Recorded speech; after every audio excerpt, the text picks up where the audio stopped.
Good afternoon. I'm Lieutenant Ray Spencer. I'm the homicide lieutenant with the Las Vegas Metropolitan Police Department. I'm here this afternoon to brief you on the homicide investigation that we have been conducting for the last 10 days that occurred a week ago Friday in Mountain Springs.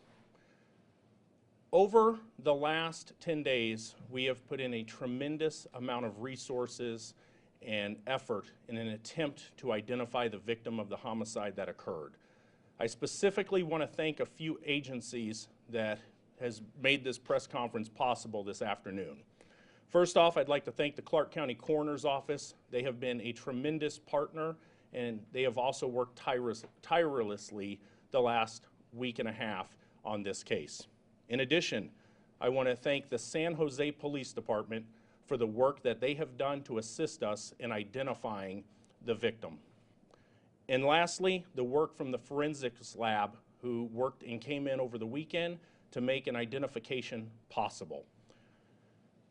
So I will walk you through some of the details that occurred starting Friday night. So again, all last week we had detectives working through hundreds of leads in an effort to identify the victim.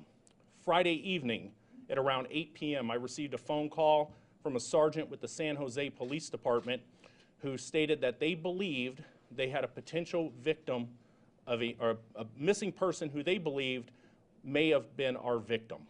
At that point, they sent photographs to me. After looking at those photographs, we believed that there was a very good possibility that the missing person case that they were working in San Jose was related to our homicide investigation. The following morning, Saturday morning, we did a lot of workup in investigative techniques in an effort to positively identify and link the two cases. That morning, I sent a detective to San Jose, California. They flew there. They retrieved a clothing and a pillow that belonged to the missing 7-year-old child in San Jose. That detective flew back to Las Vegas a couple hours later, and yesterday morning, a scientist came into the forensic lab and began working on processing DNA evidence to confirm that the victim was in fact the 7-year-old child. Late last night, we positively identified the victim as 7-year-old Liam Husted, L-I-A-M, Husted, H-U-S-T-E-D. He is a 7-year-old child who lives in San Jose, California.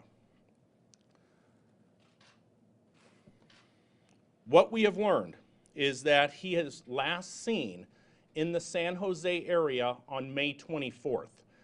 So what occurred was a family friend of the mother, who is 35-year-old Samantha Marino Rodriguez. The family friend stated that she had not seen Samantha or Liam in over 2 weeks. She also knew that there was a missing, or that the two of them were missing. She saw news coverage from our case here in Las Vegas and saw the composite sketch that was pushed out to the media. After seeing that, she believed that the sketch resembled Liam. She then went to the San Jose Police Department on Friday, prompting the chain of events that I outlined. So what we have learned from the two of them, Samantha and Liam, left San Jose, California, driving a 2007 dark blue Dodge Caliber. They left San Jose on the 24th of May. We can place them in the area of Laguna Beach on the afternoon of the 26th of May. Later that afternoon, we know the vehicle was in the area of Victorville, California, late in the afternoon on the 26th of May. Liam was discovered early in the morning on the 28th of May.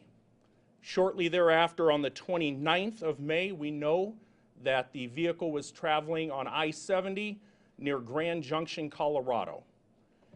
The last contact that anyone has seen of Samantha is at a Denver area hotel room on the 31st of May when she checked in by herself to a hotel room in the Denver area. At this point, there is about an hour ago, we obtained an arrest warrant, nationwide extradition for open murder for Samantha Marino Rodriguez. I urge anyone, we still need assistance, anyone who may have recognized her and Liam in the Las Vegas Valley on the 27th or 28th of May, driving, again, the dark blue Dodge Caliber. We understand that the vehicle was packed full of belongings. And when I say packed, I believe that the back seat and cargo compartment of the car had no room for anyone to sit, and it was packed completely. We are asking anyone who works at a hotel or a motel in the Las Vegas Valley to please check their hotel register for the days of the 27th and 28th to see if Samantha checked into a hotel here in the Las Vegas Valley.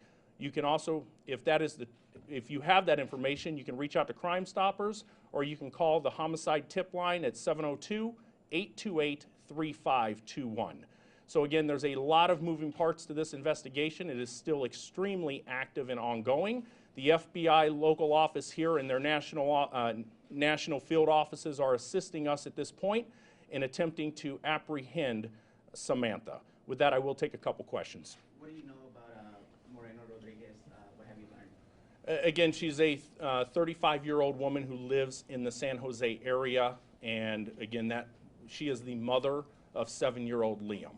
We know, again, she left on the 24th, and that's what prompted this investigation. In the back. Was there ever a sign of, did they talk about a relationship or a history of abuse or anything between Samantha and me? There's nothing at this point that would indicate there's any prior abuse that we're aware of. Again, it's still a lot of moving parts and still very active, but nothing that has been brought to our attention at this point. Do you know anything about why they left San Jose?